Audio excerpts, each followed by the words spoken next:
Buenas tardes, soy la alumna López Fabián Julia Yasmín de la licenciatura en Contaduría Grupo CE Turno Matutino. A continuación voy a presentar el tema 6.1 Razones y proporciones.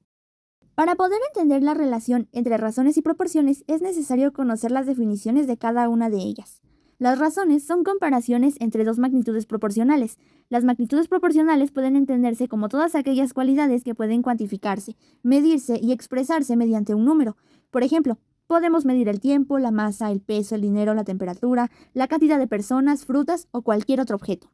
Por su parte, las proporciones se definen como una igualdad entre dos razones.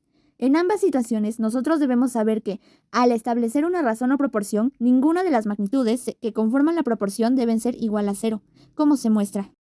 Como se mencionó con anterioridad, las razones son capaces de comparar magnitudes, es decir, comparan la cantidad de una cosa con otra. Sin embargo, también pueden definirse como el cociente de dos números o magnitudes comparables entre sí. Bajo esta idea es que expresamos las razones de dos formas. La primera se expresa de manera corrida y dividida por dos puntos. La siguiente forma es similar a una fracción. Es necesario mencionar que no podemos confundir una razón con una fracción debido a que las fracciones son solo números enteros, mientras que en las razones puede haber números con decimales. Una razón se forma de un antecedente y de un consecuente. La manera en que se lee es A es a B. Para poder escribir una proporción debemos recordar que son una igualdad entre dos razones. Para ello se sabe que al dividirlas deben tener el mismo cociente.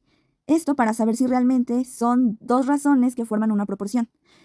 Es por ello que se escribe de la forma que se muestra donde dice forma general, como una igualdad entre dos razones. Sin embargo, también se pueden escribir de la siguiente manera, en donde se utilizan los dos puntos. En matemáticas son utilizados para expresar razón y se lee A es a B como C es a D. Las proporciones poseen propiedades, las cuales son similares a características que deben cumplir para saber si realmente son proporciones o no. Entre las condiciones que deben cumplir se encuentra la ley de proporcionalidad directa. La proporcionalidad directa está descrita en la diapositiva. En la pantalla se realiza una representación de la forma general en que podemos entender la ley de la proporcionalidad directa. Para ello, representaremos el valor de dos magnitudes con las literales A y B para que se entienda un poco mejor. Considerando que existe una razón entre A y B, es decir, A es a B, al realizar una división entre ambos valores, el cociente es la constante de proporcionalidad, el cual representamos con la letra K. Si recordamos una de las definiciones dadas anteriormente, sabemos que también se considera la razón como el cociente entre dos cantidades o magnitudes comparables entre sí. También podemos destacar que para obtener el antecedente debemos multiplicar la constante de proporcionalidad, es decir, por B, o el consecuente. Esto es razonable si observamos que podemos ver un despeje a partir de la razón para obtener el antecedente en un caso dado donde no tengamos este dato y los otros dos datos sí. Para que dos razones sean una proporción deben tener la misma constante de proporcionalidad. Dicho de otra manera, si el cociente de dos razones nos da como resultado lo mismo, entonces hay una proporción entre esas dos razones.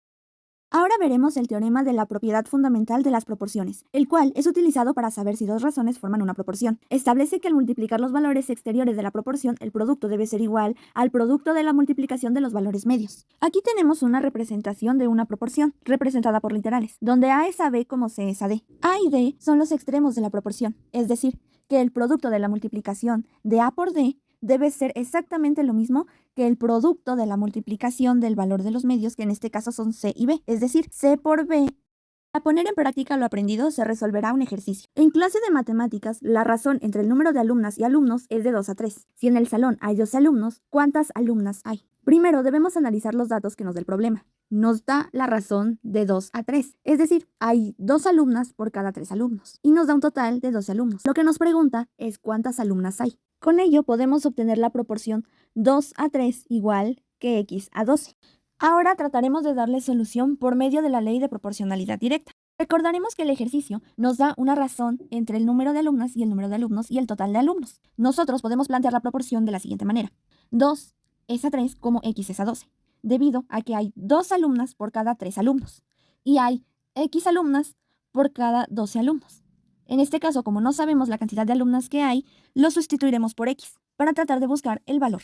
Si recordamos lo visto en la ley de proporcionalidad directa, recordaremos que para hacer una proporción, las razones deben tener el mismo cociente, que significa que 2 a 3 debe tener el mismo coeficiente que x a 12. Nosotros al realizar esa división obtenemos que 2 entre 3 es igual a 0.6666 y así seguirá hasta el infinito. lo que significa que si realmente es una proporción, x sobre 12 también debe darnos 0.6666. Podemos resolverlo de esa manera.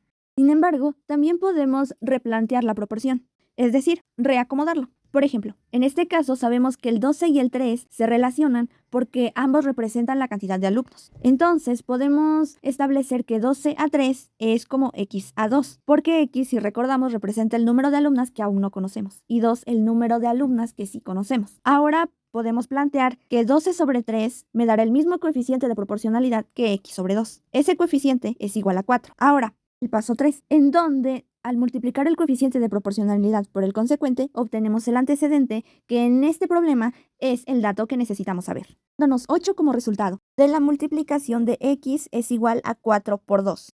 Ahora daremos solución por medio del teorema de las propiedades fundamentales de las proporciones. Si recordamos, tenemos la proporción 2 es a 3 como x es a 12, teniendo a 2 y x como los antecedentes y 3 y 12 como los consecuentes. Los antecedentes representan la cantidad de mujeres y los consecuentes la cantidad de alumnos. En el teorema se establece que el producto de los extremos es el mismo que el producto de los medios. Nosotros podemos distinguir que 3 y 12 son extremos, 3 y x son los medios. Significa que al multiplicar 3x, ese producto debe ser lo mismo que 2 por 12. Es por ello que en el paso número 3 se plantea la ecuación 3x igual a 24. Si recordamos, 12 por 2 es igual a 24. Significa que 3x también debe darnos 24. Por lo tanto, si nosotros realizamos una división, obtendremos el número de alumnas que hay en la clase. Al dividir 24 sobre 3, obtenemos 8. Es decir, en conclusión, hay 8 alumnas en la clase.